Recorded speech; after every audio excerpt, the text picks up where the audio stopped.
दोस्तों, मैं journalist doctor Harish Chandra Lakhera इस बार हिमालयी राज्य लद्दाख के गौरवशाली इतिहास और राजा जमेंग नमग्याल की गाथा सुना रहा हूँ, जिसे स्कर्दू के शासक अली मीर ने अपना दामाद बना लिया था। जब तक मैं आगे बढ़ूं तब तक इस हिमालयी लोक चैनल को लाइक और सब्सक्राइब अवश्य कर दीजिए।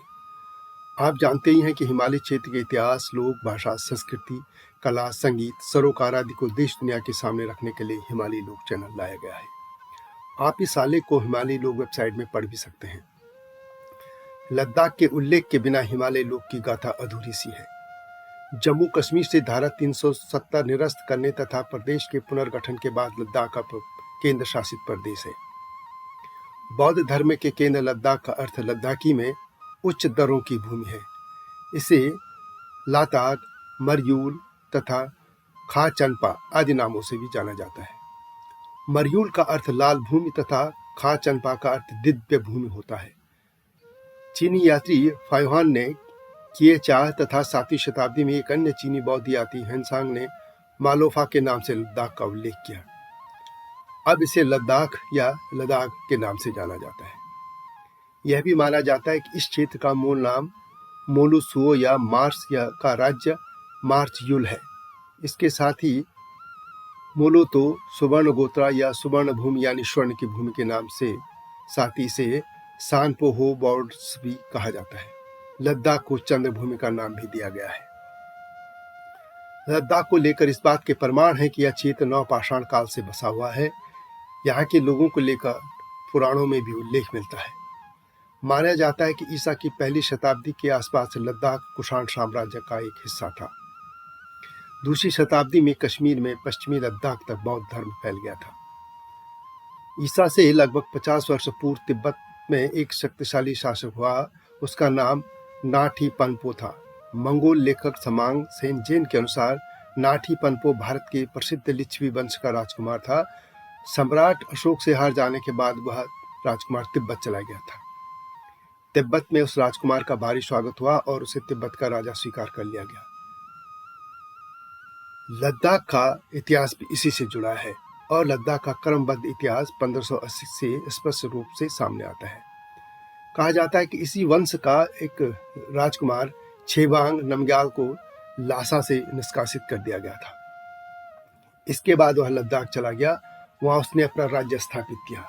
उसने एक बड़े भूभाग को जीतकर विशाल साम्राज्य स्थापित किया और भगवान बुद्ध की विशाल प्रतिमा भी स्थापित की। उसके निधन के बाद उसका छोटा भाई जमेंग नामग्याल राज सिंहासन पर बैठा। उसे जमैया नामग्याल भी कहा जाता है। उसे सभी सामंतों ने राजा स्वीकार कर लिया था, परंतु एक सामंत ने स्वीकार नहीं किया। इस पर जमयंग नामग्याल क्रोधित हो गया और वह उस सामंत को दंडित करने के लिए स्वयं चल पड़ा, परंतु रास्ते में भारी बर्फबारी के कारण उसकी सेना फंस गई। तभी स्कर्दू के शासक अली मीर की सेना ने रास्ते में उस नामग्याल की सेना पर हमला कर दिया और उसे वहां तब तक रोके रखा जब तक कि सभी दर्रे और घाटियां बर्फ से अवरुद्ध नहीं हो गई। नामग्याल को आत्मसमर्पण करने पर मजबूर होना पड़ा। नामग्याल को कैद कर लिया गया और इसके बाद मीर अली ने मौके का लाभ उठाते हुए विशाल सेना भेजकर लद्दाख पर आक्रमण कर दिया। लद्दाख को मीर अली ने तहस नहस कर दिया। उसने मंदिर और मठ फूंक दिए, भगवान बुद्ध की विशाल प्रतिमा तोड़ दी, पुस्तकालयों को जलाकर पुस्तकें सिंधु नदी में फेंक दी। लद्दाख की सांस्कृतिक और धार्मिक सामग्री को उसने नष्ट कर दिया था। चूंकि लद्दाख जैसे दुर्गम पहाड़ी इलाके का प्रशासन चलाना उसके बस का नहीं था, इसलिए अली मीर वापस स्कर्दू लौट गया। उसने जमेंग नामग्याल को भी मुक्त कर दिया और अपनी बेटी का विवाह उससे कर दिया। इस तरह अली मीर ने अपनी बेटी ग्याल खातून का विवाह राजा जमेंग नामग्याल से करके उसे अपना दामाद बना लिया। लद्दाख लौटने पर जमेंग नामग्याल का शानदार स्वागत हुआ। उसने और फिर लद्दाख की सीमाएं बढ़ाई, अपना राज्य का विस्तार किया।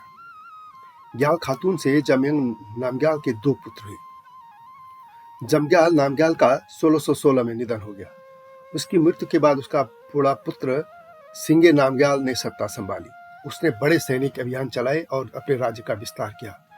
उसी दौरान बाल्टिक के शासक अहमद खान ने जहांगीर की सहायता से लद्दाख पर आक्रमण कर दिया, परंतु लद्दाख के इस वीर सिंगे नामग्याल ने उसे परास्त कर वापस लौटने पर मजबूर कर दिया।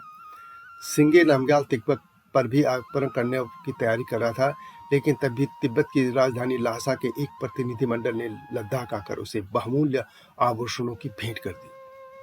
इसके बाद सिंगे नामग्याल ने तिब्बत पर आक्रमण का विचार बल दिया था।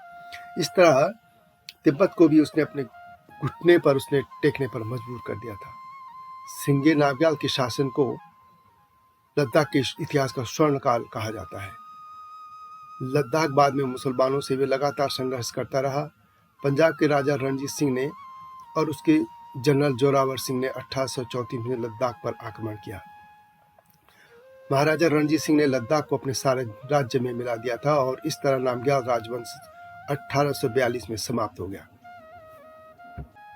इसके बाद लद्दाख कश्मीर की डोगरा रियासत का भी हिस्सा रहा और देश की स्वतंत्रता के बाद वह भारत का हिस्सा बन गया। तो दोस्तों, ये थे लद्दाख के गौरवशाली इतिहास के कुछ अंश। यह वीडियो कैसी लगी कमेंट में अवश्य लिखें और हिमालय लोक चैनल को लाइक व सब्सक्राइब करना न भूलना। और इसके टाइटल सॉन्ग हम पहाड़ वाला को भी सुन लेना, मेरा ही लिखा है और इसी चैनल में है। अगली वीडियो का इंतजार कीजिए। तब तक जय हिमालय, जय भारत।